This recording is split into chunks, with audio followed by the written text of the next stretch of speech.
Whiz, welcome to the show. How's it going? I'm good, bro. What's shaking? Yeah, man, over here. Glad you could make it, and I'm trying to power through this hurricane that's on the horizon over here on the West Coast. You're a little bit more blessed over there. Just probably got sunshine and good weather. It is, man. God's rating room is good looking today, Boca Raton. Yeah, it actually doesn't look too bad out there yet. I think it's supposed to come through tonight, and then tomorrow might get the worst of it. So, whatever. I ran from the first hurricane when I first moved to Florida, and ever since I've kind of bunkered down. But I also don't live in the like the evacuation zone A. I'm kind of a little bit more inland, so I don't worry about it quite as much as if like I was in South Tampa or right by the bay. Yeah. They got destroyed last year, was it? Yeah, Fort brutal. Myers. Yeah, that was looking like it was coming for us. Cool. I want to jump into your background and kind of growing up and kind of let us know what your childhood looked like and what made you decide to go into the military from there. Yeah, I was born. My family's originally from South Philadelphia. I'm one of six Irish Catholic kids. The upper four were born in South Philadelphia, and then my parents moved down to the Jersey Shore, the real Jersey Shore, not the MTV one. And my little sister and I were born. So, stereotypical Irish Catholic family from that area, very religious. I was an altar boy, Catholic school, all that good stuff. And, my parents always taught me service above self. Greatest country in the world, give something back, all that type of good stuff. And we were kind of, lower middle class type of family, so they were always kind of looking for maybe some potential free education stuff. So knew I wanted to join the Navy, and then I was always fascinated by aviation. So at the youngest memories, I knew I wanted to fly, and I wanted to fly jets for the Navy. The guy that I was best friends with, the kid across the street, and his dad flew F-106s in the New Jersey Air National Guard. So I thought that was the coolest thing in the world. That guy was, larger than life. And, whenever when I went to high school, I'd stop at the fence at the Air National Guard base and watch them scramble the fighter jets and stuff. So I kind of knew early on that I wanted to serve my country, go Navy, and fly jets too. I got nominated to the Air Force Academy, but I'm like, come on, man, anybody can land on a 10,000-foot runway. Why don't we try and take that at sea at night in bad weather? So, and then left New Jersey and went to school down in Jacksonville, Florida, JU, where I met my beautiful bride, and was NROTC and selected aviation, and then went on over to Pensacola, Florida, the cradle of naval aviation. And naval aviation it's a pyramid, right? You always got to be number one or be at the top to get to the next level, because the Navy's got a lot of helicopters, they got a lot of propeller planes, they got a lot of jets, and then jets that do different missions, right? So did my best in Pensacola, finished top of my class, selected jets, and went down to beautiful Kingsville, Texas, man. I mean, just outside, no kidding, Texas, like near the King Ranch outside of Corpus Christi. So I selected jets. And then, as I said, Navy's got a lot of jets, refueling, jammers, attack at the time, fighter only. I'm old enough when guys were still selecting A6s or Tomcats, right? And those things are all in the boneyards right now. So studied my ass off, tried as hard as I could, and fortunately got selected for F-18s. And was stationed on the West Coast. I was out in Lemoore, California, another garden spot. I thought I left Kingsville, Texas, and 2 days later of driving, got back to Kingsville, Texas. They just changed the sign. Lemoore, California is an hour south of Fresno, and it ain't a garden spot either. So lived in Lemoore and did two deployments to the Persian Gulf. In support of Operation Southern Watch, so flew some combat sorties over southern Iraq, and did a rim pack in between that. So that was like a 2 or 3 month cruise. After my sea tour and those cruises, I got selected to be an instructor down at the Marine F-18 Training Squadron, which is a great payback. So I'm old enough that I was based at El Toro Marine Corps Air Station before they closed it, and then we moved down to Miramar. And that was great, where my oldest son was born. And then I got out in 2000. I got out like a lemming, I wanted to go be a rich airline pilot, but I won the lottery literally by doing that because I got hired. I got picked up by a reserve squadron at Naval Air Station Fort Worth. So I ended up, that was a lottery ticket back in the day, was, getting hired to be a rich airline pilot and getting to fly fighters on the weekend. So I thought I had it made. And I went to FedEx initially for about 10 months, and I was miserable. Hated FedEx. Driving trucks? No, man, driving airplanes. Showing up at Memphis at midnight and flying until 8 in the morning and trying to sleep during the day. Just did not. And I was young. I was in early 30s, and I was like, nah, this ain't for me. And most of the guys, when I was living in Fort Worth, most of the guys in my reserve squadron were American Airlines pilots because DFW's the headquarters. And I remember one day getting back from a FedEx trip, and I couldn't even remember what time zone I'm in. I'm like falling asleep in the ready room. And one of my buddies, gives me a cell phone, and he's like, "Hey, man, I'm going to do a dogfight. If crew scheduling calls from American Airlines, tell them you're me, and you'll be there in a couple hours." I'm like, "Are you kidding me?" So he was sitting reserve for American Airlines and double dipping flying fighters that day. I'm like, "Okay, I'm done." So I quit FedEx and went through American Airlines training in the summer of 2001, and first day at work, first flight for American Airlines was the morning of September 11th. So I was packing for my trip. My wife came in and, told me, "Hey, somebody hit the World Trade Center with an airplane." I'm like, "I'm busy, woman, probably a small airplane or bad weather." And, just the look on her face said otherwise. So I went out into the living room, looked at the TV, saw what everybody else saw. Beautiful day in New York City and a massive smoking hole and fire.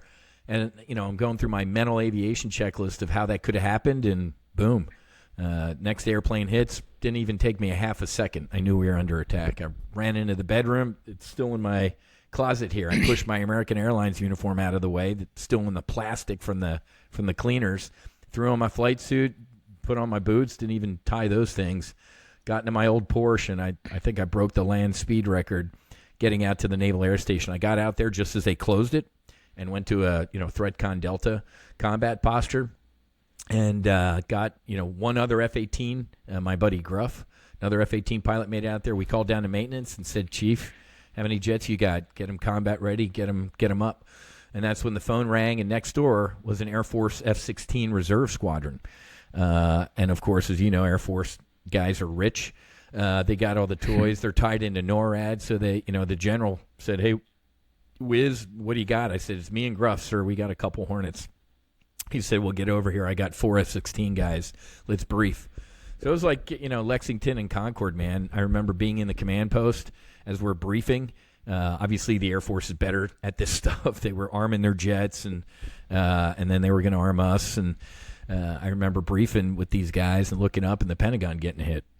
So it was just incredibly surreal. So they scrambled first and got airborne. Gruff and I taxied down to the end of the runway and, sat alert there. And then like an hour later, the airspace was cleared. So pretty surreal. It was, it was absolutely incredible. When I got hired by American Airlines, I got a letter from the chief pilot, signed in ink, welcome.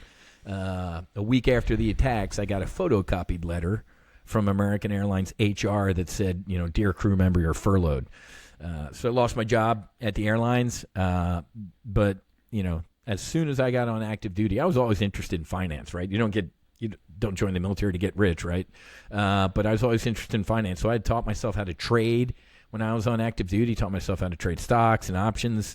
And I was just kind of trading in the background, on my own. And because trading is a form of combat, right? Somebody's going to win and somebody's going to get their ass handed to them. So I just kind of applied everything I was learning as a fighter pilot to trading, having a strategy, implementing tactics, contingency planning, knowing when to eject out of a bad situation before it gets worse. So I ended up popping up, so lost my job. So I started trading more full time, and then I popped up on the radar of one of the largest volatility arbitrage firms in the country, an equity options trading firm headquartered in the Board of Trade. So they picked up the phone, they gave me a call, and I feel like I felt like Eddie Murphy in Trading Places, right? Like Valentine, little old retail trader like me getting pulled up to the big leagues. So that's what happened. So I ended up going up to Chicago, helping run a multi-billion-dollar trading firm for a couple years. And then, no offense to people in Chicago, you can keep it, man. I'm a Navy guy. I need a beach. I need sun. Walking from the Union Station to the Board of Trade in February is like a survival situation. You're like stepping over bodies to make it into work and stealing scarves. So moved back down here to Florida because my wife is from Boca Raton, and I started a firm called TOPGUN Options about 2009, 2010. So I teach people how to trade options. But back in 2020, I nailed the COVID market crash to the day. It could not have been more perfect. I had a deep throat up in DC, and December, January, he's like, dude, there's something bad in China. It escaped from a weapons lab. It's coming here. I'm like, holy shit, are you kidding me? He's like, no, dude. January 22nd of 2020, all the beautiful people are over in Davos, Switzerland, right? And I'll never forget this day. Ray Dalio, one of the world's largest hedge fund managers, famous quote at this conference: cash is trash. If you're in cash right now, you're an idiot type of thing. Same day, Donald Trump is on CNBC in Davos being interviewed. And at the end of the interview, it was kind of like a throwaway question. Like Joe Kiernan's like, hey, Mr. President, real quick, this China flu. It's like, what's going on? He's like, dumb question, Joe. Why are you even asking me that? Not coming here. I trust Xi. He's a good dude. Great backswing. Dumb question. I looked into this camera. In a live trade brief, and I said, he's lying. He's lying. Get out of the market. Buy puts on the S&P 500. Get long volatility. I even wrote a book about it called COVID Crash. We made millionaires at TOPGUN Options. Little old ladies in tennis shoes crushed it. Because if you remember that, what happened the whole way down? All the smart money was like, what? Oh, this is the bottom. Or I'd buy here. Or stocks are looking good here. Oh, they got destroyed. I mean, even Donald Trump one day, stocks are looking, he tweeted, of course, stocks looking good here, I'd buy. The next day, the market was down 3,000 points, right? So, that's how you know there's no such thing as, quote, the smart money. Whenever you hear terms like, oh, legendary investor or smart money, they're idiots. We are the smart money, right? I bring this up because I made filthy amount of money on that. I did outsider trading. There was like 4 senators who left a classified briefing, went to a microphone and said, everything's fine, don't worry about it. And they picked up their phone. They called their brokers, their best friends, and everybody and told them to get out. And, of course, they didn't get charged with insider trading. I did the exact opposite. I told everybody who would listen, I said, the shit's coming, the market's going to implode. So I tried to tell everybody. But I bring that up because made a filthy amount of money, and who cares, right? Like my dad used to say, you can't take it with you. You're not a pharaoh. They're not putting your money in your casket for you to take to the other world. In the Bible, it says what? It'll be easier for a camel to pass through the eye of a needle than a rich man to enter the kingdom of heaven. So in the background, I had always wanted to try and do something about veteran suicide. I mean, in my career, I've lost 3 F-18 brothers to suicide. One of them, his picture's right there on my other desk, was my groomsman in my wedding, Eric Swenson, Swede, F-18 pilot, beautiful wife and 5 kids, put a bullet in his head. So, and just with some, trauma in my own personal life, that Irish Catholic family that I told you about, when I was getting ready to go into high school, my oldest brother and my 2 sisters were attending Villanova University. And they were all at the same fraternity party. And my older brother and my sister Marilyn said, hey, Monica, we're heading back to campus. You want to come with us? And she said, no, I'm gonna grab a ride with these guys. Well, those guys were drunk, blew a stop sign, and my sister's car got hit by a truck. She was thrown from the car, and it broke her neck, and she died. Just destroyed my family. It was she was the middle child, and it was a hand grenade that just it changed the arc of my life. I lost my faith. What type of God kills my sister and destroys my family? I was just going into high school, which is a tough time for a young man anyway, let alone a young man who just lost his sister and technically my parents. I played sports. in high school, and I'd miss the bus in the afternoon, so my dad would pick me up after work. And in between my St. Augustine Prep, my high school, and my home was the cemetery. And my dad stopped every day, and he got out of that car every day and he cried. And then unfortunately I had some child sexual trauma. So, most folks, when they go into the military, they got stuff, right? They already have existing stuff from their childhoods or something, right? The elite, politicians' sons, daughters, they ain't serving in the military, folks. It's usually folks who, middle class, lower middle class, who have stuff going on. So, and then in flying fighters, 15 years of flying fighters, I lost 16 brothers. Not one combat loss.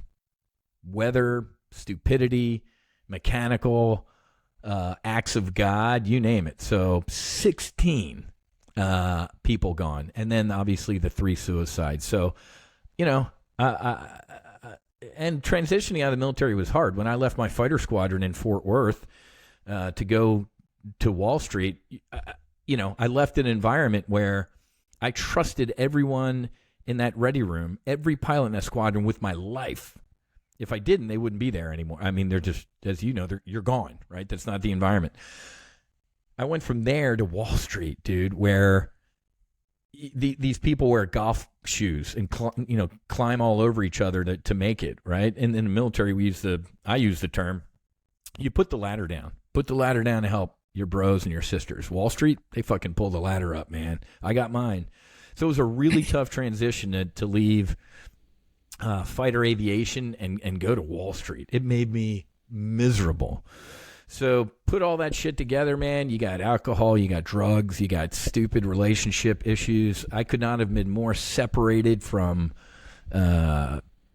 source, God, whatever word you want to use, from who I truly am, right? So that's when I decided to, after the COVID crash and making a shit pot of money, I said, you know what, I'm gonna start a foundation to try and save veterans' lives. So that's the executive summary of leading up to the foundation.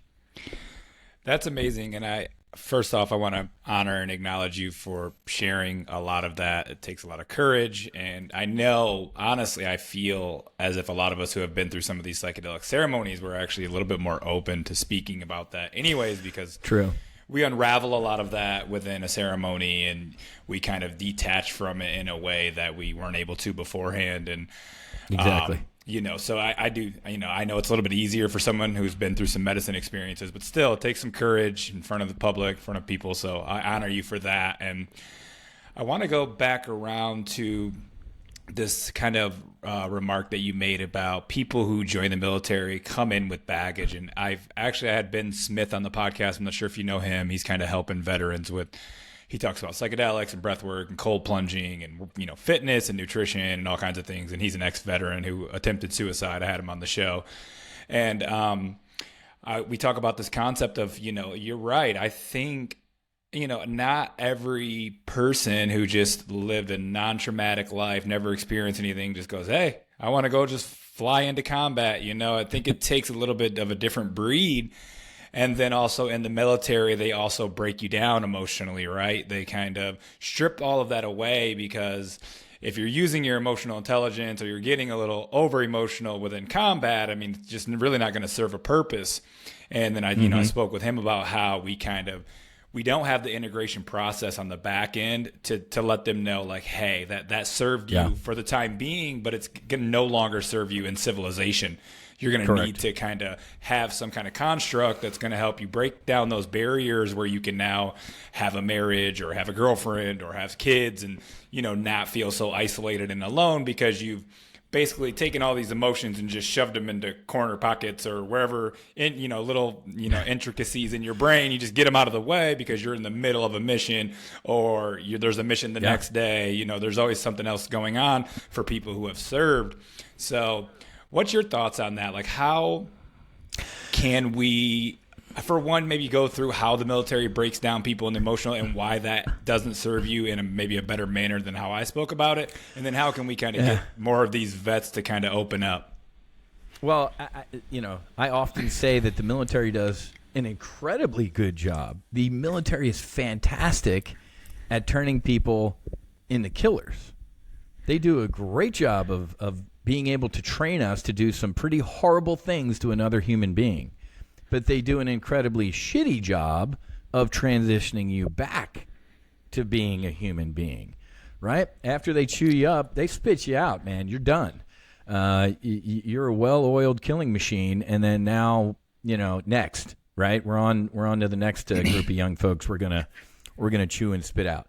In the military, you're also taught, especially in aviation, you're taught to compartmentalize, right? We're taught, hey, man, if you're in a fight with the wife, you got to leave that shit at home. You're in the squadron now. You're briefing to go flying in a fighter jet. Nothing else in the world is important. And if you and I were flying, in combat and you got smoked, I can't mourn you, right? I'll mourn Matthew later. Well, guess what? You don't get a later. It's on to the next mission, or somebody else dies, or something like that. So when they say compartmentalize, you put all that shit into these little compartments, and if you don't have an outlet for them, they're going to explode. And they're going to explode either in suicide attempts, alcohol, drugs. I mean, fighter aviation, when I was in the Navy, was obviously a culture of drinking anyway. I mean, we'd be out on the boat flying missions and all that type of stuff. We'd pull into Dubai or Hong Kong or Singapore and just go absolutely apeshit, right? So the military, if I could put it on my whiteboard or my vision board or my dream board, they need a better transition process to include talking about medicines or breath work or there are as many human beings on the planet, there are as many ways to heal, right? Yoga, breath work, climb to the top of a mountain, a cold plunge. I don't care what it is. There are so many different ways to heal. The military really doesn't go into any of them at all. It's like, hey, here's how you write a resume and, wear a coat and tie, and there's the door. And it's awful. So if the No Fallen Heroes Foundation, which I started, which we can get into when you want, is the mission objective is to use those healing medicines. Ain't for everybody. Radical. I was a radical guy, flying fighters and shit like that. That's a radical career. I needed some radical healing, especially having some of that radical trauma on board. So, the medicine is definitely not for everybody, but it is definitely for somebody or for some folks. Yeah, and I mean, I totally agree. I want to get into that in a little bit, but I wanted to ask, what does even a typical, say, fighter comes out of the military, they've served, they've done some combat, maybe not killed anyone, or at least seen people, take their lives or end their lives or be killed. What does it typically look like? Are they just told to go to therapy? Is it mostly just like painkillers or anti-anxiety meds? What's the typical treatment look like right now? Well, it's interesting because I'll speak to the aviation side of the house. Of course, so each squadron, Air Wing, has a flight surgeon, right? They're a doc, right? Every squadron's got a doc assigned to them. And of course, the doc says what? Hey man, you got any problems? You come talk to me, type of thing. I'm Santa. You can come talk to me. What are you, high? No, you can't, right? If you go to your flight surgeon and go, hey man, feeling a little depressed or anxious. Okay, Whiz, thanks for telling me. Now you're grounded. Or let me take your wings. Or so there's actually this culture of you have to hide what's going on. 2 days ago, the Washington Post. Let me just read the top. Let me read the headline from the Washington Post 2 days ago. 5,000 pilots suspected of hiding major health issues. Most are still flying. So, as a veteran, let me give you a quick story. Talking about separating from the military, I'll never forget this. I was in my separation class with a bunch of other pilots, and half the room, anecdotally, but it felt like half the room was like, hey man, make sure you claim everything you can, and you'll get disability benefits, or your kids can go to college for free, blah, blah, blah. I'm like, whoa. I said, I'm going to FedEx in a month, man. I got an FAA physical, and then the FAA physical says, have you, not like recently, it says, have you ever in your life had PTSD? And of course, what do we as aviators put? Nope. So the other half of the room, guys like me, were like, dude, there's shit wrong with me, but I flew 15 years fighter aviation. I'm pretty sure I can handle an airliner, So I kind of hid my stuff, right? And other guys didn't. And it's interesting because I remember saying to some of my buddies at the time, I'm like, dude, I ain't doing that shit. No, man, those two systems don't talk, right? The VA doesn't talk to the FAA type of thing. I'm like, well, with my luck, the day will come when that happens. Here we are 23 years later, and the day has come. So the VA is reporting to the FAA like, hey, this guy's getting disability benefits for PTSD, and the FAA is like, holy shit, dude, you didn't put this on your boom. So now we have this, and I give the flying public this choice. You ready? Which one would you choose?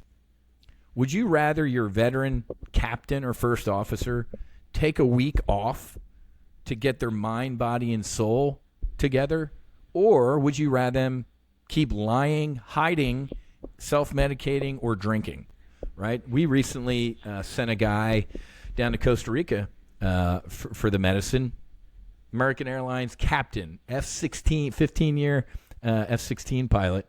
He said, Whiz, I've been in therapy for decades, man, and I pay cash because I don't want Uncle Sam to keep track. So we have this culture of the leadership, quote unquote, saying, hey, man, you need any help, put up the bat signal and it'll be respected and you'll be fine. And then you see when people do, they get clipped.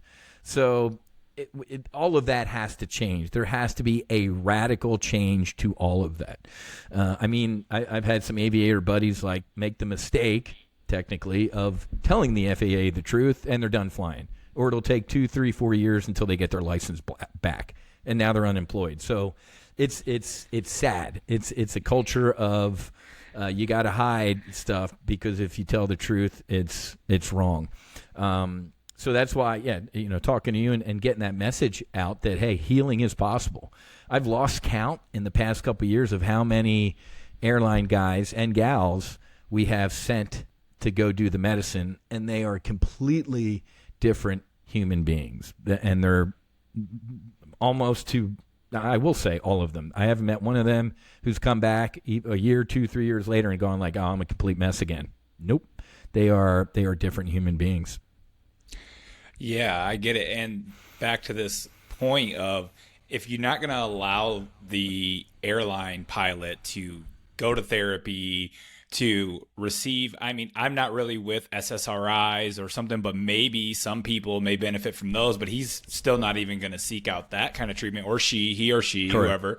And so then what's next? It's obviously alcohol because it's accepted and it's everywhere, correct, but then it probably leads to even more now he's meeting a drug dealer. He's getting pills from somewhere, Xanax or Vicodin, shit that I used to do and before I did some of the medicines. And so really we're cutting off their wings, as you say, and then we're leading it to more street level kind of criminal, they're just going to hide it, maybe even hide it from their family, just all sorts of shit where they're going to deal with that trauma in some way and they don't have the tools yet. So, correct, speaking from experience from having different traumas than you guys, I know that I just resorted to, cannabis, Vicodin, Adderall, lots of booze, things of that nature because, you can find them pretty much correct, anywhere as long as you go to a local bar or wherever.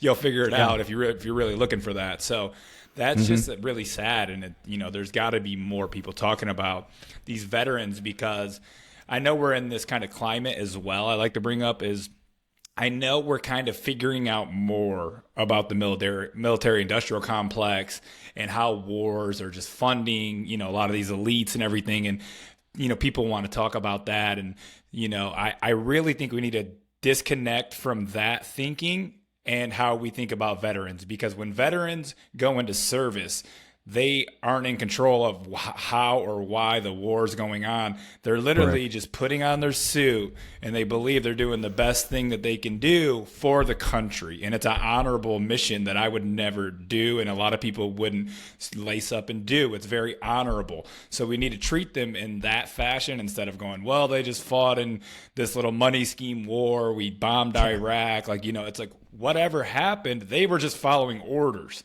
and they were Correct. doing it in the name of our nation. So they don't have control over that. So I do think that we need to give them a little bit more respect as this climate changes around. There's a lot of narratives out there now about how all, we're just a forever wars, right? We're in a forever war. It's a money grab. I get it, but we still need to take care of these soldiers when they come home. Okay, so it's interesting because in the United States of America, the definition of a Schedule I drug is no therapeutic use and a high risk of addiction. That's the literal definition of a cigarette and alcohol. Neither one of those things are therapeutic, and both of them to excess will kill you.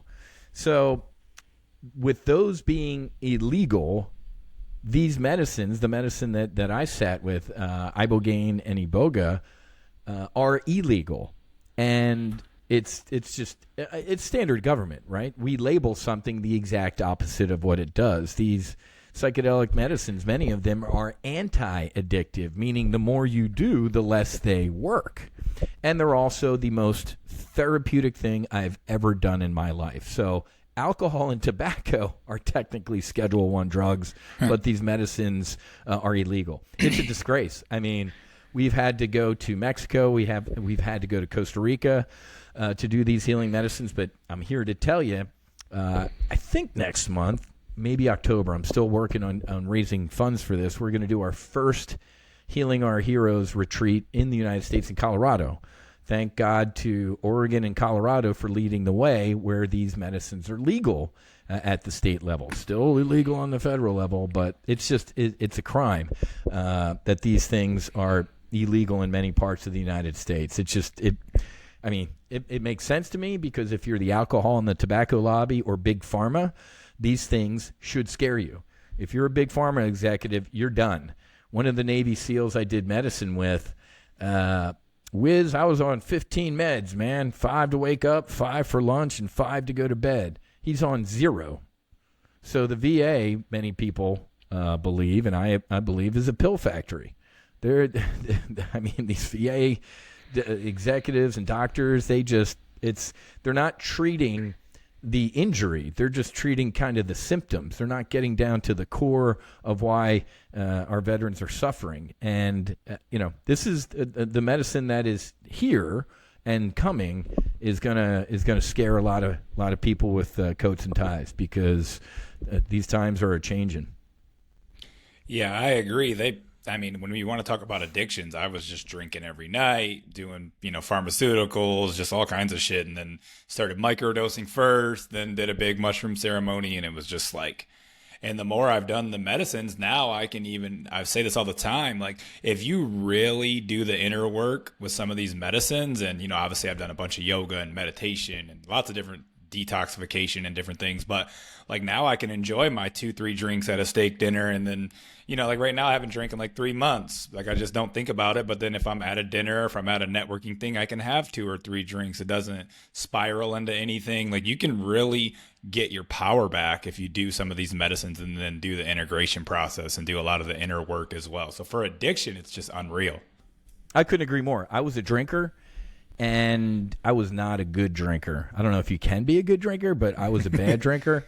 And my Ibogaine completely destroyed alcohol for me. It took, kind of like you now, I took 6 to 8 months-ish. I couldn't even look at alcohol. It made me physically ill.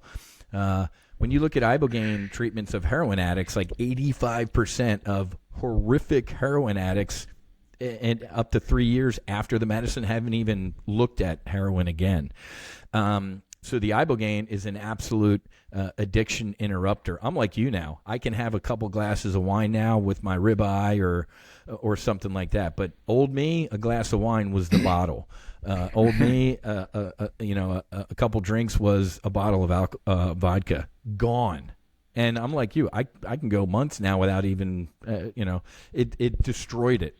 Hell, I was a coffee fiend, and it destroyed coffee. So the Ibogaine that I did it gave me an absolute clean piece of paper that I could start again from. But if you go back, integration is all of it. 5% is the medicine, 95% is the integration.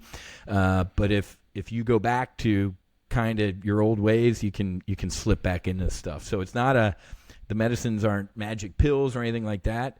It's work, right? And we talk about doing the medicine work. It's work. It ain't gonna do itself, but it's gonna give you a nice, clean, fresh starting point.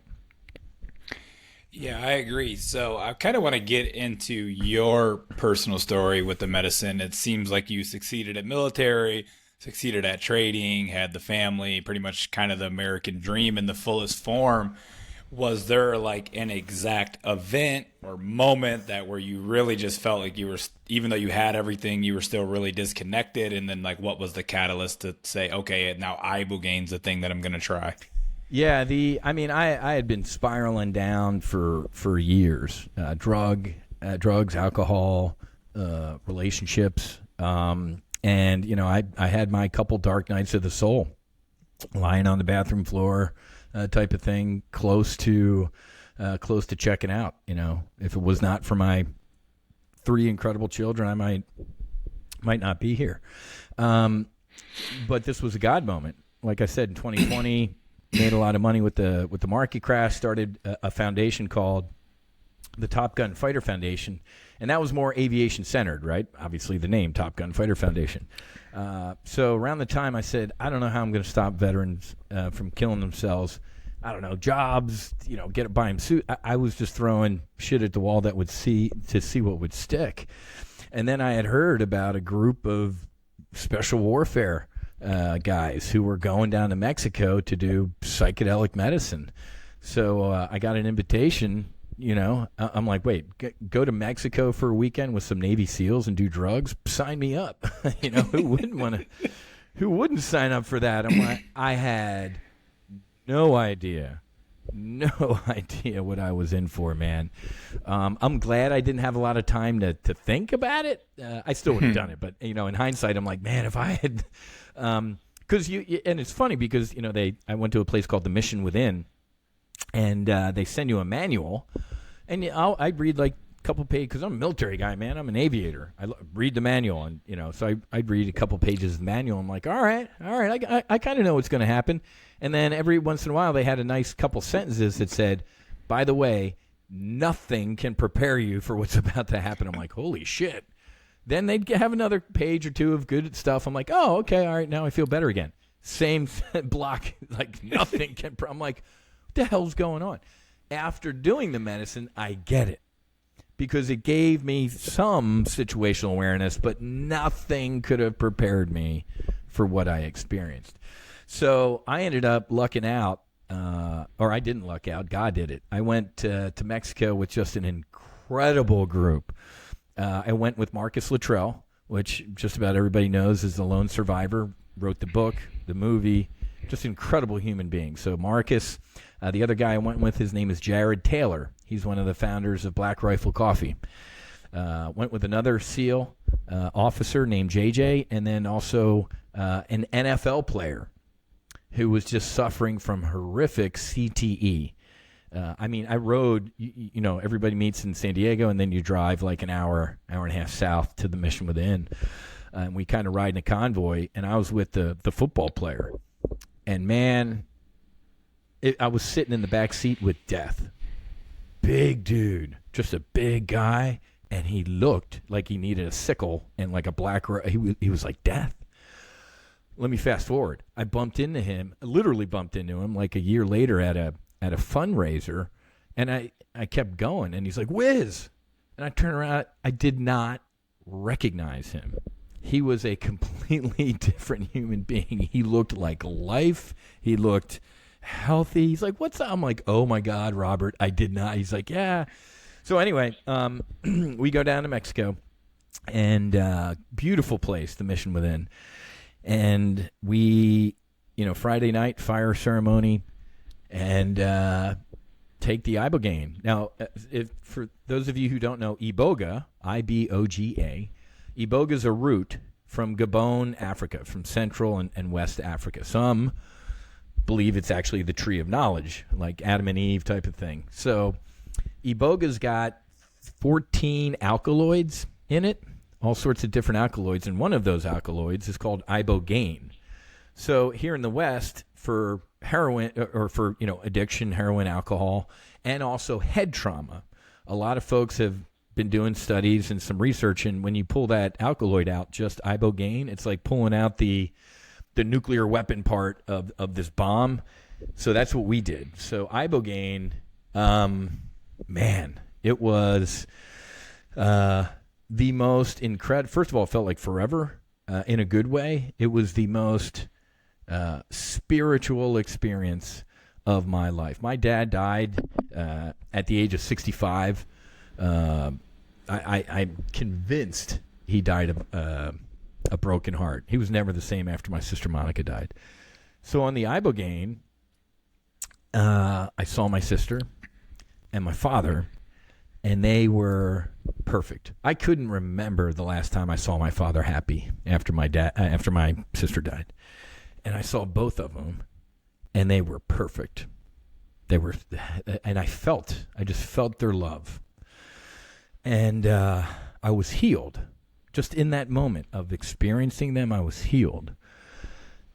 But they started to, pixelated is a bad word. They just started to kind of leave.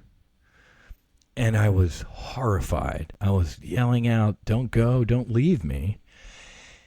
And they came back, and they looked at me, and I felt that absolute love again. And they started to go away again.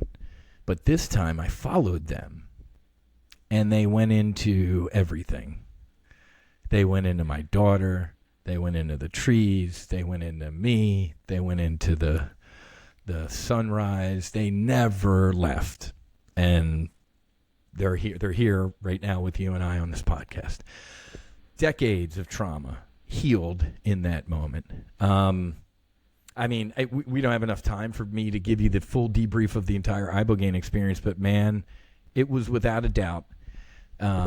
It's like God. It was a movie, right? And people like, "Oh my God, you're hallucinating, you're tripping out, you're passed out." I'm lying on my back with some eye shades on.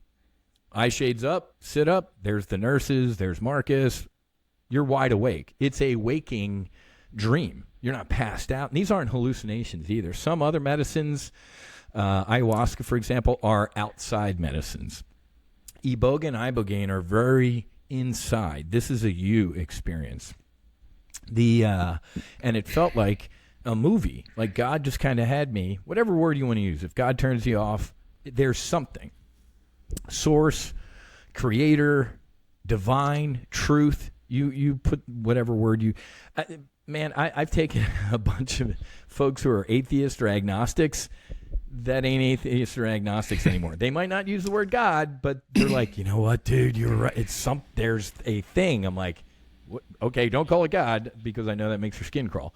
But anyway, whatever word, that entity just had me under its arm and showed me everything. And it's funny, I got back from Mexico, and I told my wife, Susie, I'm like, I don't need to travel ever again. She's like, why? I'm like, I saw everything.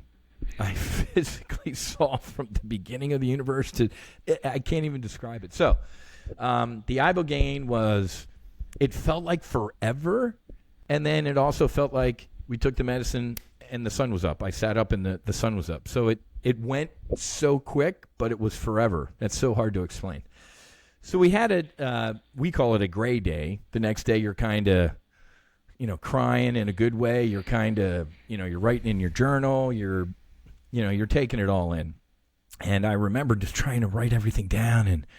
And that's where I got the 595 from, was my guide and Doc Martine. I'm like, oh my, and they're like, whiz. 5% of all of this is here. It's the medicine. 95% is going to be the integration. And they're like, if today, over the coming days, just write stuff down, even don't know what it means. I remember writing down the word that next day, apostle.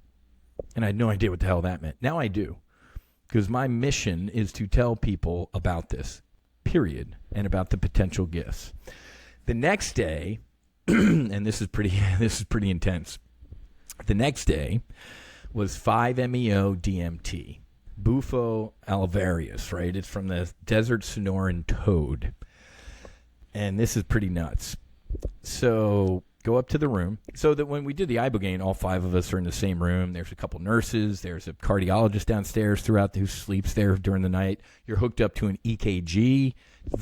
It's half spiritual, half medical, right? So you're in good hands. So don't, the next day, big white bed in the middle of the room where we all did the journey, and they keep us separated. And I'll tell you why they keep us separated. It's because of me.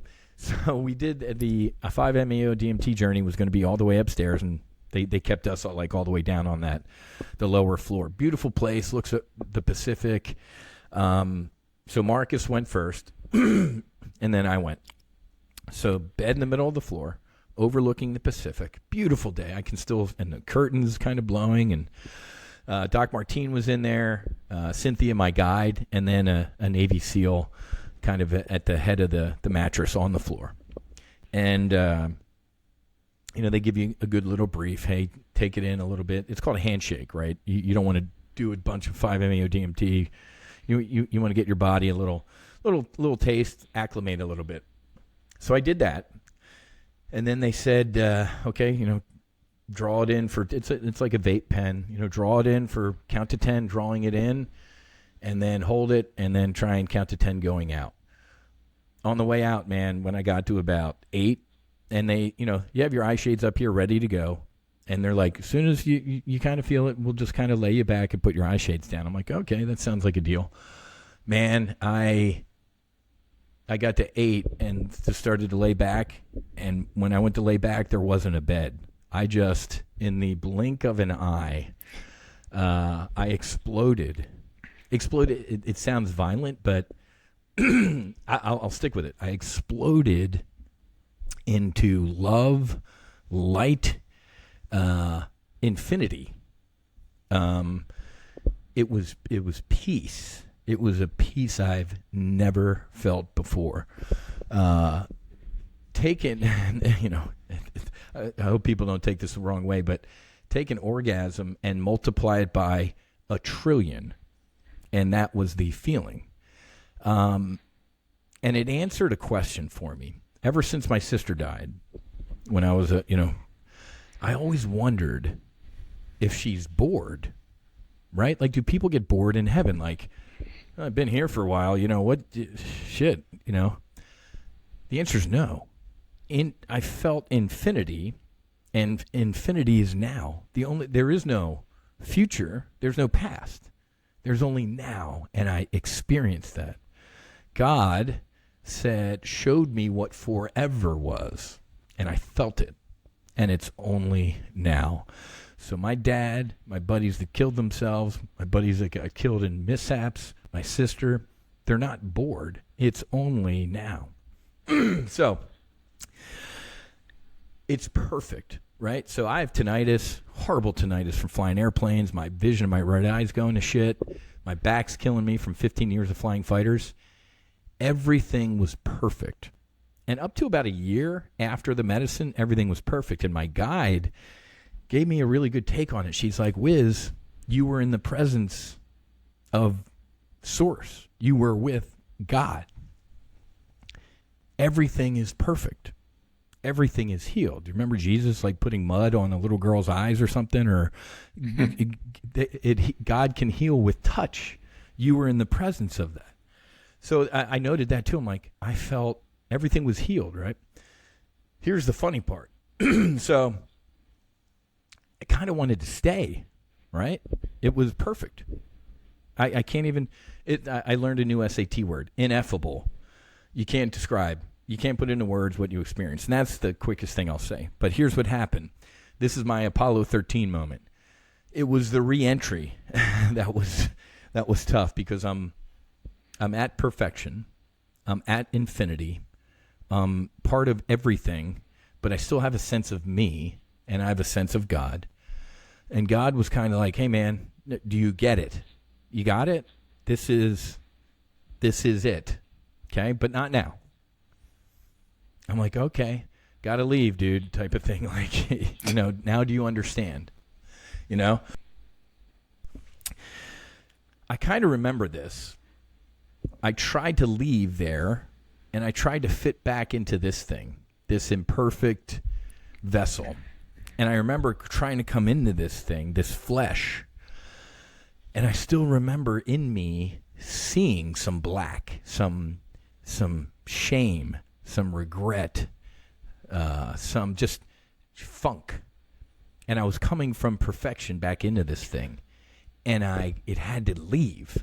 It did not belong in me anymore. So I remember the beginning of this one. I remember just screaming at the top. I haven't yelled like this since my dad died. Screaming at the top of my lungs. And they said, Doc and Cynthia said, you got into this fetal position. And you were red. And you yelled at the top of your lungs. And then it still wouldn't, there was whatever left, shame or regret or trauma that was still in there.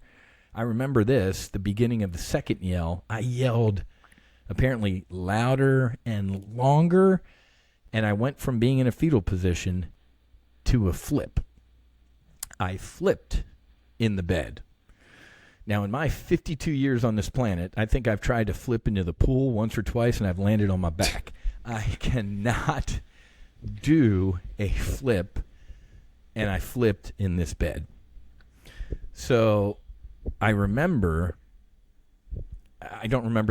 any of that, the flip or the physical stuff I was doing.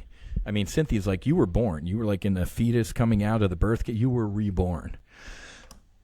But I remember hearing a deep breath. And then I'm like, well, I don't think that was me. Then I heard another deep breath. And then I opened my eyes. And it was perfect. And all three of them are like looking, they're all crying. They all look like, they look terrified and full of tears. And they're looking at me. And I'm like, and I'm perfect. I'm like, are you guys okay? And they're like, are you? I'm like, yeah, I've never been better, right? So it was funny just seeing these three people like they had seen a ghost and they're crying. And they let you sit and you had to fast, so they give you some fruit. And I'm like, it was the best fruit I've ever tasted. So I'm just sitting there crying, tears of joy. And later at dinner, they're like, do you remember some of the first things you said to us? I'm like, no. They're like, you said, this is freedom. And I was like, yeah. And then they said, you said, I can't wait to tell Susie I love her forever because I finally know what forever means. And it was the truth. It was absolutely the most incredible experience of my existence. I will tell you, and I tried to do 5-MeO again. I'm not doing 5-MeO ever again. I got what I needed on the first one. The second time, it was almost like God going, what are you doing here? You know this, Matthew. I'll use an aviation analogy. It felt like I was trying to go the first time I went supersonic. I went the speed of light instantaneously. The second time, I was bumping up against the sound barrier or the speed of light. I couldn't jump to hyperspace, so to speak, and it was so incredibly frustrating. And I took that with me. So people are like, hey, 5-MeO. I'm like, I'm good. I got what I needed. And the second time, the medicine gives you what you need, not what you want, right? And my guide, Cynthia's like, you know what? Probably should have told you this. She's like, anybody who does the medicine again with the mission objective of trying to help others, the medicine's going to show you everything. She's like, did you actually think you were going to get that, what you got the first time? I'm like, kinda, yeah. That's why I wanted to do it again. And she's like, well, I probably should have done a better job briefing you, that you might have had a challenge the second time around. I'm like, well, son of a bitch. I'm glad I did it, but people, hey, Whiz, if you go on this retreat, you can do some 5. I'm like, I'm good. So when people ask about the medicine, my Ibogaine and my 5-MeO, I could have been done for the rest of my life. And the medicine, this is one of those ridiculous sentences that before the medicine I would have laughed at, but after the medicine I know is a fact. The medicine calls to you. If you don't hear it or feel it, it's not, right? So I don't feel, I might, I don't know, a couple of years ago knock the rust off. I think Marcus and JT are like, hey, we should do an annual, knock the rust off type of thing. Which I'm not averse to. I currently microdose. I feel great, right? But people, this isn't a, you're doing Ibogaine, every weekend or 5-MeO. Man. A lot of the veterans and first responders and their families that we help are one and done. But there are some people who go back, have some deeper trauma or deeper cleaning or, just I leave it up to them. But this is not... it's funny when I walk the halls of Congress and talk to people, I'm glad to make the distinction between the psychedelic movement and the cannabis movement. This ain't recreational, folks. You are not doing Ibogaine or Iboga and going out in a club in Vegas. You ain't going anywhere, right? So this is not recreational. It's not fun, so to speak. I got to be honest with you. When I sit here and I meditate or reflect on my 5-MeO experience, it was the most spiritually violent thing that ever happened to me. I had, as a Navy fighter pilot, I, take off on the catapult off an aircraft carrier. I went from 0 to particles, and it was incredibly violent. But that's my experience. Sometimes I hesitate about going this deep into my experiences because there's not one person listening to this who's going to have that. You're going to have you. Now, there are some similar broad brushes, right? With Ibogaine or the 5-MeO. There, I've talked to people who are like, holy shit, I blew up into light too. But some other people are, whatever it is. So listen to everything that I've said and take it with a grain of salt because you're going to get exactly what you need, not necessarily what I need. So the medicine saved my life. It changed my life. Like I said, if you hear it calling, do some research and look into it. I think the best thing that people can do is in the United States, 6 months from now, maybe-ish, MDMA is going to be legal for therapeutic use. MAPS, finished their phase 3 trials, and the FDA is damn close to approving it, and the DEA rescheduling it. So MDMA is going to kind of be, I think, the first ship to deploy. Then I think psilocybin will be next, but Ibogaine, Iboga, a little bit further down the road because I respect these medicines. I don't even know if 5-MeO would ever be legal for therapeutic use. There's just, the FAA ain't good with, they want uniformity, right? Like, when I did Iboga down in Costa Rica, the medicine guy went around the fire, said a prayer and felt spirit and then decided how much to give you. That ain't going to go over too well with the FDA. Like, wait a minute, the guy just kind of decides in the spur of the moment. I'm like, yeah. So there you go. So that's my medicine debrief. And I still fondly, I kept my journal and stuff like that. I'll reread from those times and it'll take me back there. I could not be more blessed for this experience. 5 years ago, if I saw me on a podcast talking like this, I would have kicked my own ass. But that guy died on the floor on a bed in a house in Mexico, and I've never been better. Yeah, that's amazing. It's so funny that you say like the language you use because Curtis, who actually introduced us, one of my lifelong friends, I got him introduced to mushroom ceremonies and things when he was having a really hard time, having depression and suicidal thoughts and things like that, and he was kind of in the same category. He was doing well for himself. He's an entrepreneur, makes money, and still was having all of the you have everything you want, but then there's still always something missing, right? His relationships weren't as good as they should have been, and he was talking about selling everything and moving to a different country, and all these crazy thoughts that you have when you just got a little bit of money and you're like not happy where you're at. And I said, just come down, come down here to Florida for a month, take your month off, have your employees run your system. And You know, I'm going to introduce you to a couple things. So, I mean, I had him doing body work and, you know, exercise with oxygen therapy and all kinds of, you know, saunas and different things. But I had him do mushroom ceremony with me. And I mean, ever since he's been a different guy.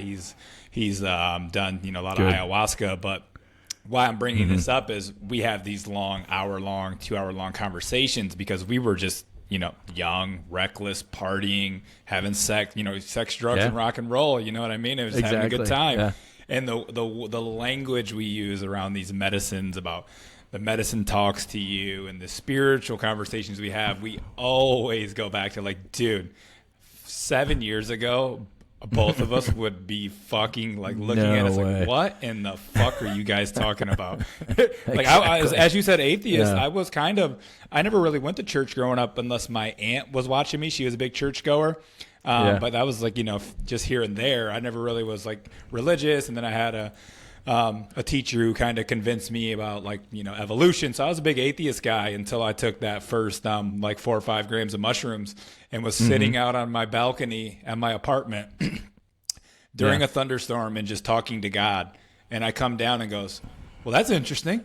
For a person who doesn't believe in God, I'm sitting here holding like a crystal like necklace that I got on, and I'm rocking back and forth, and I'm just looking into the lightning. And I'm just talking to the sky and saying God. Like, the God just kept being repeated. And I'm just like, I come down back into, you know, that where you're not really sober, but you're not really on the medicine no more. And you're just kind of in this space, and you're just like trying to analyze everything. And I'm going, what the hell is that about? How, like, what would make some atheist person sit on the balcony in a thunderstorm and just repeatedly say the word God and speak to God and ask him to, you know, come to me and give me signs and help me sober up and all of this shit.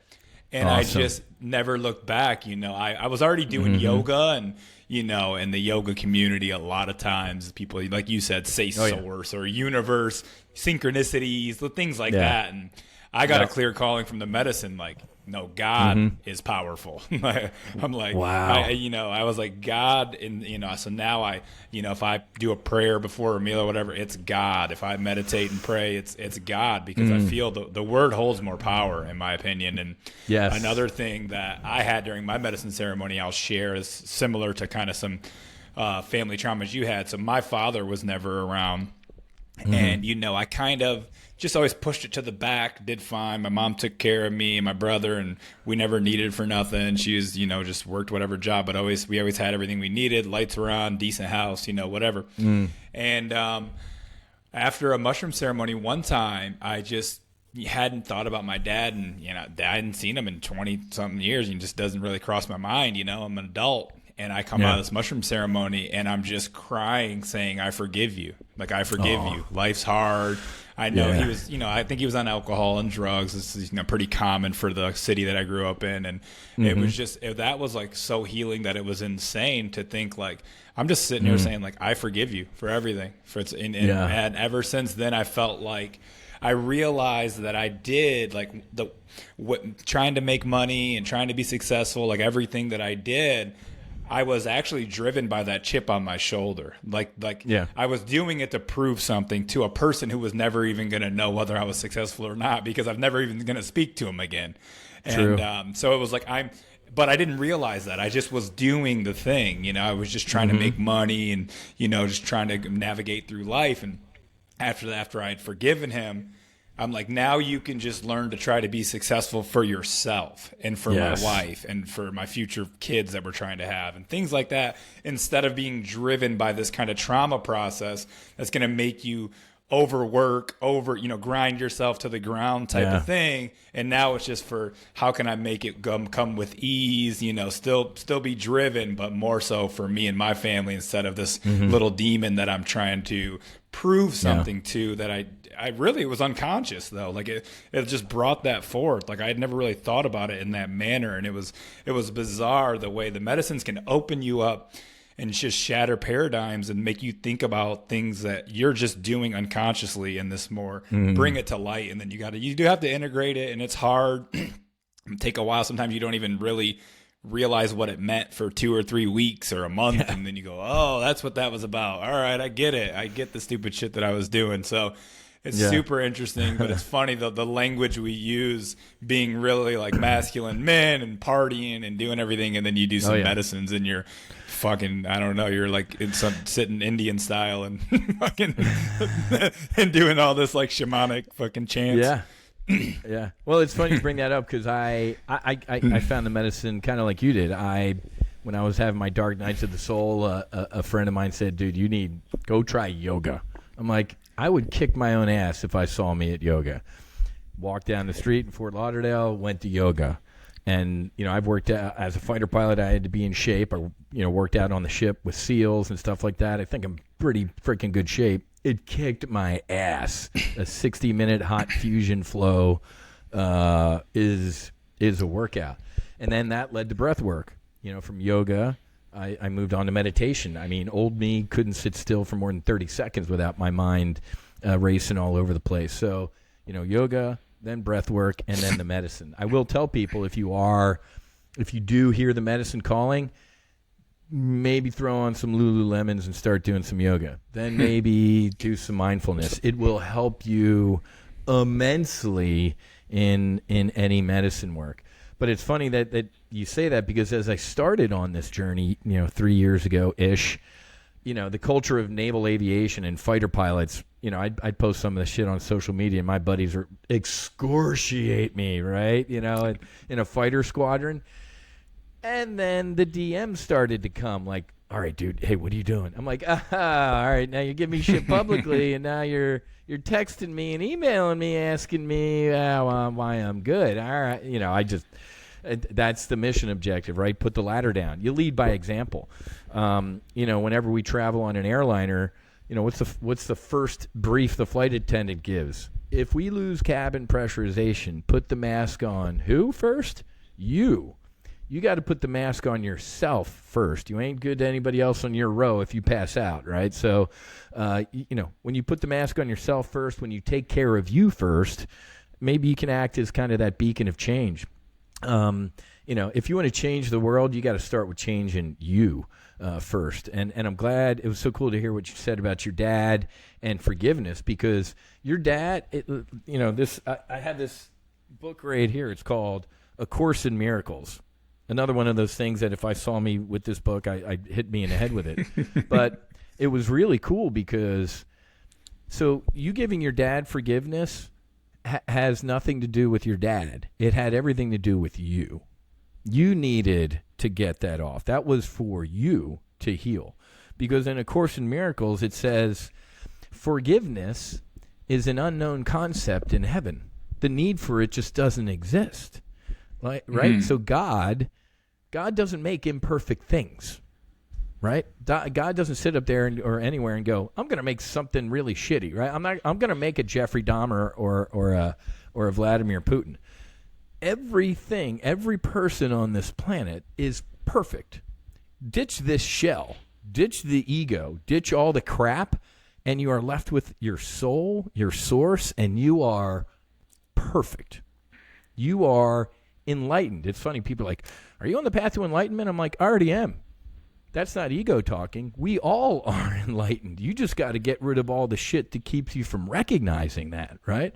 So especially on the 5-MeO, it was ego death. And it's funny because, I own my own personal fighter jet that we fly down here in South Florida. We take donors flying. You never want to hear a fighter pilot talk like this. I have no fear of death. Now, let me clean that up. I want to be a granddad. I love my kid. I want to see my grandkid. I want to, sit on my porch at 98 and yell at kids to get off my lawn. I don't want to go anywhere anytime soon. But I can guarantee you, to my core, I have no fear of death.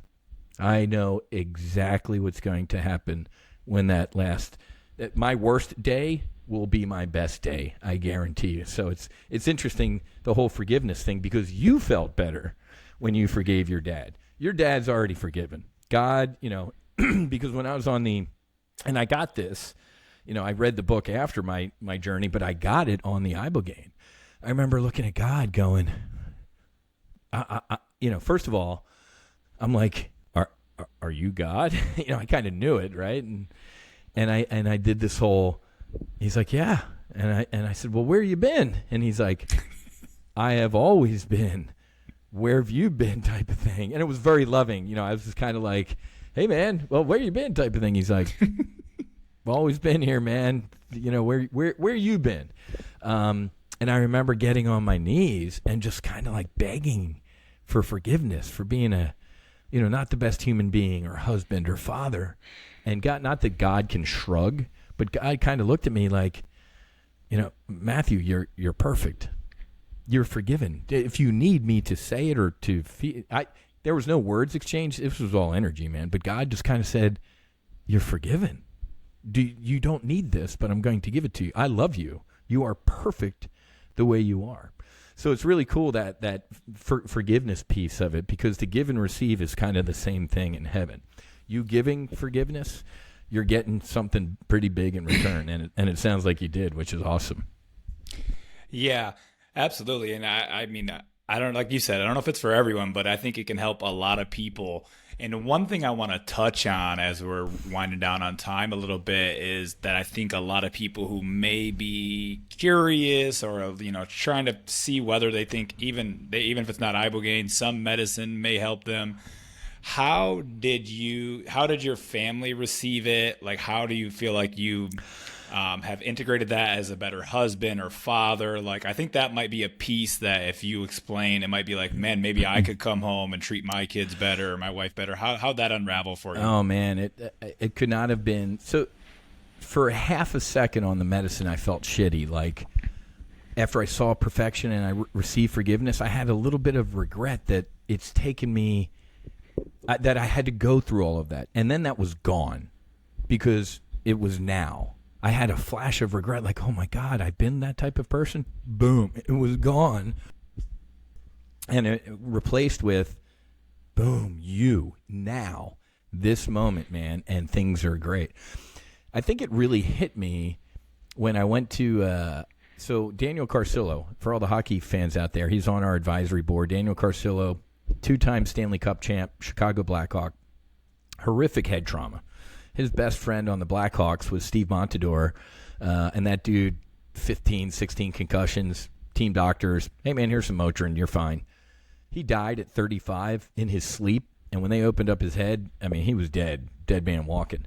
So Carcillo, he was another goon, he was a fighter. He's like, uh-oh. He flew to Orlando to a brain center, and they're like, dude, you're done. So he started psychedelics. He went and did ayahuasca. He started a couple companies, psychedelic companies, to help athletes, right? So he and I are best friends because I'm helping veterans. I bring him up because my wife and my kids are huge Blackhawks fans, right? So I'm hanging out with Carcillo at the beach, kind of, debriefing and stuff like that. And Susie's like, hey, I'm going to pretend to bump into you at the beach, so we can meet him. I'm like, he's a cool dude. Just come and, So we're sitting, my wife and my 3 kids come, and we're sitting there. And I'm still debriefing him on the medicine. And he stops. He's like, he looks over to them and he goes, how's your dad, since the medicine? And it's interesting because in the time it took for those words to go across, like the table we were sitting at, I had a little bit of fear.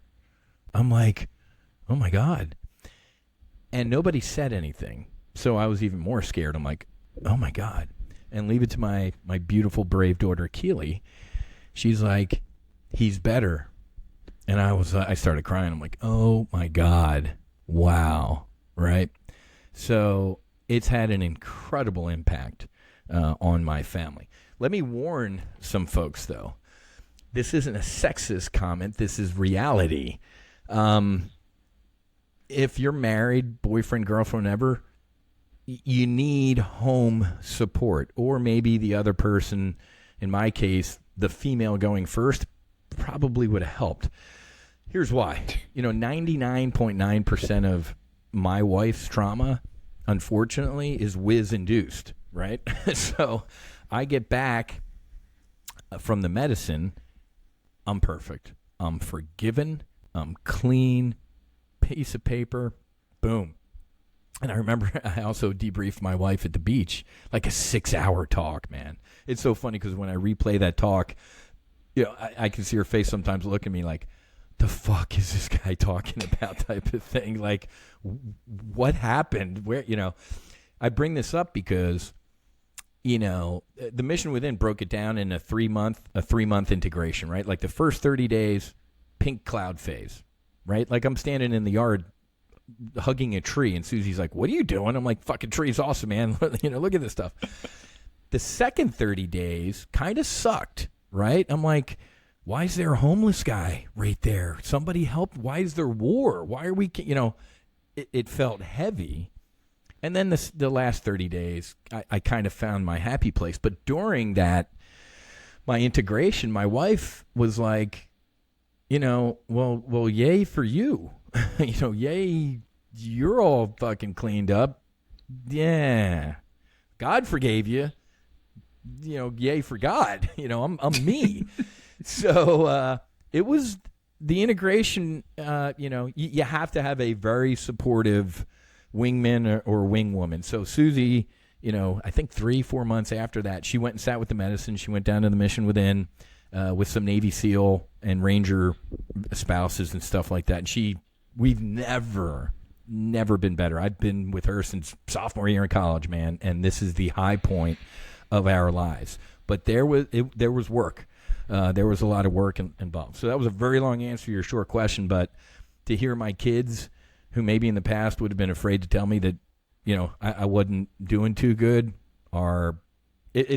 we've never been better. I've never felt like a better human, father, or husband. Now, obviously, I could still be a shitbag, but I think I'm less of a shitbag than I was. But yeah, the supported home, they definitely need to know what's going on. I mean, I think the Mission Within actually had like a kind of a briefing guide for spouses or significant others, like, hey, they're going to come back a little different, and here's what to expect. So there are challenges. I think you and I have done a pretty good job during this brief to highlight those. It ain't magic or anything like that, but I guarantee you, if you put in the work, you will see incredible results. And that's why we use the word work, because it is going to be some work. This thing, the medicine is the most powerful light and antiseptic, okay? And you got to be ready for having a new kind of you.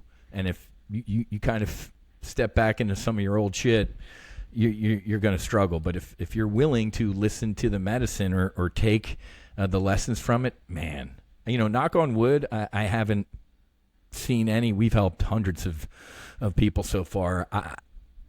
I can't even, that should show you that it's almost none. Negative experience. Because it's funny, because people talk like, oh, I did shrooms in college and it was awful. I'm like, duh, where'd you do it? Like set and setting here, folks.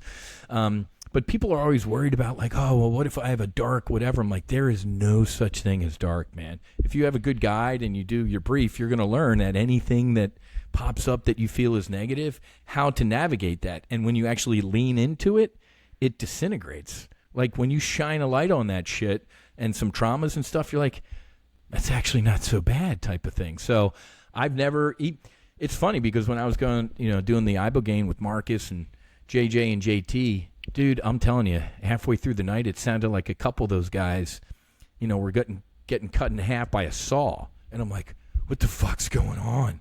Like, oh my God. And I was sitting there in my own little cocoon with God. I'm like, are you going to punch me? What bad's going to happen here?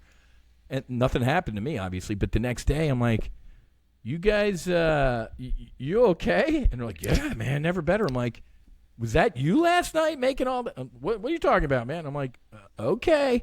So if you're kind of, quote, worried about some potential negative or darkness, that's the point of this. And if you lean into it, you put some light on it, ain't nothing that bad. Because I guarantee you're hanging out on the medicine with something that's with the thing. And that thing doesn't want anything bad to happen to you. So it's pretty cool. Yeah, I totally agree. There's, I don't tell anybody that it's super gentle or easy. There was a ceremony that I had where I was like stiff and like literally convulsing for, I would say 3 hours straight. Like every time the music changed to a certain thing, like when the music would settle, I would settle. and then the music would come back on, and I'd just be like, and I personally felt like it was like I didn't have anything like powerful come up. It felt like past life trauma or something. There was something deep going on in that. Nothing, because I had already done some ceremonies, so not a lot came up in my immediate life. Felt like it was like something I was holding on. Like I had peeled back some layers of the onion through my first few ceremonies, and then I got into like this whole other worldly almost type of healing, and I was just shaking and convulsing for 3 hours. It was kind of, luckily I knew that could happen. I had heard Tim Ferriss talk about it on a podcast. I had done breath work and a lot of yoga and meditation. I was just breathing through it and just kind of went with it. But if you don't know that that's a thing or that could be a potential side effect, you might have a lot of anxiety and freak out. So you really want to do a lot of, deep work. Like, a lot of podcasts. Like I have a bunch on psychedelics. But I mean, go deeper than that. Tim Ferriss has about 1 million. He's really good at like breaking the whole thing down and, talking about it really, in a way that's not really spiritual or woo woo, but really like, analytical and breaking it down. So I love Tim Ferriss. He's kind of got me into it, trying it all, honestly, because it made sense. I was like, okay, this guy's successful, smart, really educated. Exactly.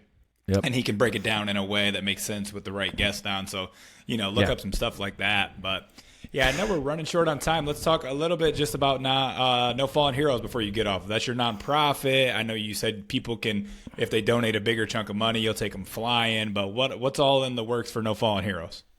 Yeah, so No Fallen Heroes, we provide healing grants for veterans, first responders, and their families. Most veterans, when they get out, or many veterans, take off one uniform and they put on another uniform. So they didn't get rid of their military trauma, and now they're serving their state or their county or their city. So we provide those healing grants for first responders as well, and also their families. Families serve, right? I mean, they maybe even suffer a little bit more than folks out there forward deployed, the wives or husbands on the home front with the kids and the stress. So we provide healing grants because healing should be free. My number one mission objective with the No Fallen Heroes Foundation is to be gone.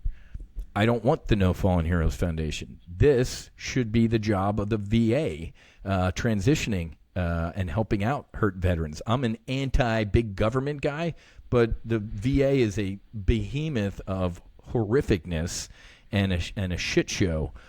Man, for a fraction of their budget, they could be saving so many veterans right now. Now, there's VA studies on psilocybin. They're getting there. It ain't quick enough, in my opinion. It depends on the number you're going to use. You use the government number. You use 17. Approximately 17 veterans take their own lives every day. Last November, a couple small community colleges, right, Duke University and the University of Alabama, did a study. They took Uncle Sam's numbers and they actually looked into them, and they found closer to 44 veterans kill themselves every day. Why? Because Uncle Sam was only counting like violent suicides, like guy puts a bullet in his head. They weren't, when the University of Alabama and Duke dug into these numbers, when they went and talked to people, it's like, no, he drank himself to death, or he overdosed, he did drugs and killed himself. Uncle Sam wasn't counting those. So, of course, Uncle Sam's not going to have a press conference that day like, hey, the number's closer to 4. It's all quiet, man, right? Because, first of all, we have a recruiting crisis going on, right? Other than the Marine Corps, there's not one service that has made their recruiting goals in years. You know why? The number one source of new recruits are who? Us, veterans, our kids, right? We go, hey, I served, you should serve too. We ain't wanting our kids to serve because, like you started with at the beginning of the podcast, the forever wars. And we also don't want them to serve because we see how the VA treats us when we leave. So we are having a massive recruiting crisis at this point. So No Fallen Heroes, like I said, we currently we use the Mission Within in Mexico. We use Awaken Your Soul down in Costa Rica. And then we're hopefully this month, September or October, we're going to go out to the Do Good Ranch in Colorado. Another NHL star, his name's Kyle Quincy. He set up the Do Good Ranch up in the mountains of Colorado for veterans and first responders to go do the medicine. So we budget to send a vet or first responder or family member to Mexico or Costa Rica $5,000, which is a lot of money. Hell, it's a lot of money if you have a lot of money. But for a veteran or first responder who ain't doing too good, that's kind of cost prohibitive. So that's why we provide these grants. So if you can go to nofallenheroes.com, hell man, $5, $10, all that adds up. We try and provide the airfare. We try and take the money out of this so the veteran can focus on their healing. So if you can go there and throw a couple shekels at our foundation. It goes direct. I don't take a salary. I have my own financial company I do. This is truly a nonprofit where the money goes to the veterans. I don't need it, but the veterans do. So we're really excited. We're growing. But like I said, my mission objective is 3 to 5 years from now, No Fallen Heroes does not exist anymore. We shouldn't be sending veterans to Mexico or Costa Rica. We should be healing our heroes at home. I mean, how about healing Americans in America? What a concept, right? These veterans incurred moral or physical or mental injuries serving this nation, and they're leaving this nation to go get healing from those injuries. It's very, namaste. It gets so frustrating to me sometimes, especially walking the halls of Congress, right? I had an appropriator, a congressman, I won't name him, when I was in Washington last month. I'm like, hey, man, for the price of 10 Abrams tanks that you're sending to Ukraine, we could heal, 1 million veterans type of thing. He's like, don't talk like that, man. You're going to upset us appropriations folks. That's a different pot of money. It's a national security pot. I'm like, hey, dude, I don't give a fuck what you call it up here in D.C. We, the people, look at it as one pot of money, okay? So it's coming. But it's funny that our leaders quote when you do that, because a ton of my veteran buddies are like, look at this shit, man, $100 billion to Ukraine, and they're denying my VA benefits. You tell somebody like that, well, it's a different pot of money, they're going to go ape shit, right? So the other arm of No Fallen Heroes is me and some of our other folks going to D.C. and talking to lawmakers like, hey, man, we the people are pissed. You can call it different pots of money. We don't. And if you don't start listening to us, you're gone. The psychedelic movement at the federal level is definitely a we the people moment. They ain't leading. They're not leading with this. It's gonna take you, me, all of us to get this up for them to change. But like I told the one guy, I'm like, General Patton said, lead, follow, or get out of the way. And they ain't leading right now. No Fallen Heroes Foundation is unfortunately leading, but I will follow, or I will get out of the way when they finally wake up and start taking care of folks. And my foundation just helps, obviously, veterans, first responders, and their families. But hey, man, I want to heal everybody.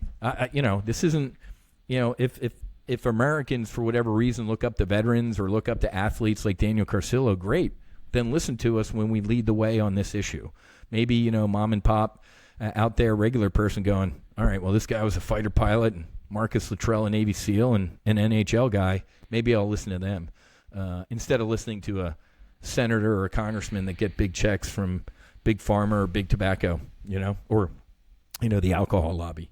So that's the foundation. And like I said, if you can go to nofallenheroes.com and support, we'd love it. Or jump on our Instagram account, No Fallen Heroes, and share our content. Just getting the word out there is part of our mission objective as well. Doing podcasts like this, as much talking as I can do about this issue and share my experience, I think that's starting to change the narrative as well, Awesome. Well, thank you so much, Whiz, for doing the show. You killed it. I love what you guys are doing. I definitely, it's right up my alley. I don't know if the one program we were all kind of connected on is going to go through, but I still think you're fighting the good fight. So keep up the good work. Thanks, brother. I appreciate it. God bless. You too.